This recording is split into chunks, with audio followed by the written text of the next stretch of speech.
Halo, bertemu lagi bersama saya Rina Puspita di audiobook keluaran dari Audiotune yang berjudul Gadis Mafiaku, ditulis oleh Sasa Nayonara, GMK episode 24. Riana terus memajukan mobilnya menelusuri kepadatan kota. Sampai akhirnya ia melihat sekelompok gelandangan pria di bawah kolong jembatan. Tentu saja Riana segera memarkirkan mobilnya dan turun menghampiri sekelompok pria itu.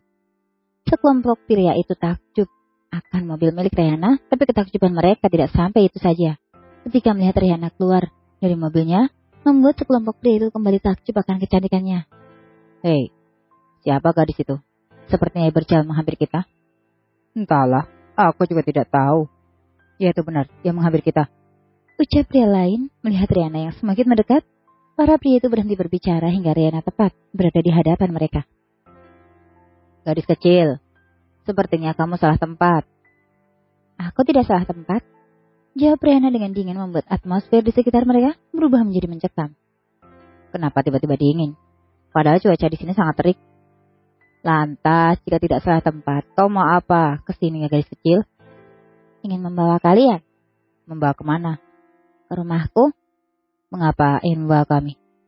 Aku hanya ingin membantu kalian. Membantu kami? Iya. Aku hanya ingin membantu ekonomi kehidupan kalian. Tapi dengan syarat, kalian harus menjadi anggota mafiaku. Maka kehidupan kalian tidak akan seperti lain lagi. Kamu ingin membantu ekonomi kami? Benarkah seperti itu? Kamu ingin membuat mafia tapi kamu kan gadis kecil. Apakah kamu sadar akan ucapan kamu tadi? Aku sangat sadar. Jadi kalian akan ikut denganku atau tidak? Tunggu sebentar. Kami akan berdiskusi dulu. Pria itu langsung berdiskusi dengan teman-temannya. Tidak berapa lama, pria itu sudah kembali ke hadapan Riana untuk menyampaikan keputusan yang telah mereka diskusikan tadi. Kami akan ikut denganmu. Karena kami yakin bahwa kamu tidak akan bermain-main dengan ucapanmu. Jika dilihat dari wajahmu. Bagus. Jikapun kalian menolak, tetap saja kalian harus ikut denganku karena aku tidak menerima penolakan. Dengan Riana, ucapannya begitu dingin. Di mata kelompok pria itu, Riana memang seorang gadis kecil yang umurnya jauh di bawah mereka. Tapi jika dilihat dari aura dan tatapan matanya, tampaklah sangat puas. Dari mata Riana terlihat banyak api kemarahan dan dendam yang disimpannya. Riana yang mendapat jawaban dari pria itu segera menelpon seseorang. Bawakan mobil yang kubeli tadi ke lokasi yang akan kukirim. Perintah Riana.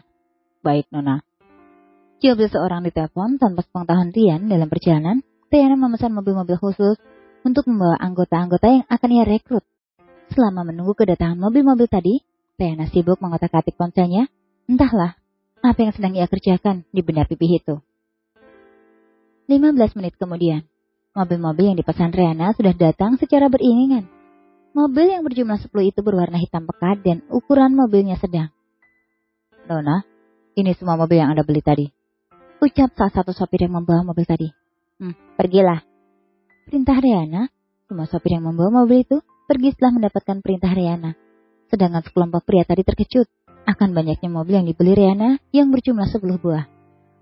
Di antara kalian, siapa yang bisa mengemudi? Jika ada 10 orang yang bisa mengemudi, maka kemudikan sekarang, mengikuti mobilku dan untuk sisanya masuk dalam mobil itu. Ucap Riana pada sekelompok pria itu. Sekelompok pria itu kurang lebih berjumlah 50 orang.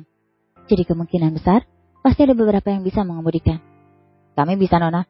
10 orang serentak. Cepat masuk ke mobil dan kemudikan. Ingat, ikuti mobilku jika tidak ingin tersesat. Perintah Riana yang sekarang menuju mobilnya. Sekelompok pria itu segera masuk mobil mereka sesuai perintah Riana. Setelah memastikan semuanya, Riana segera menunjukkan mobilnya diikuti mobil para kelompok pria tadi. Bersambung.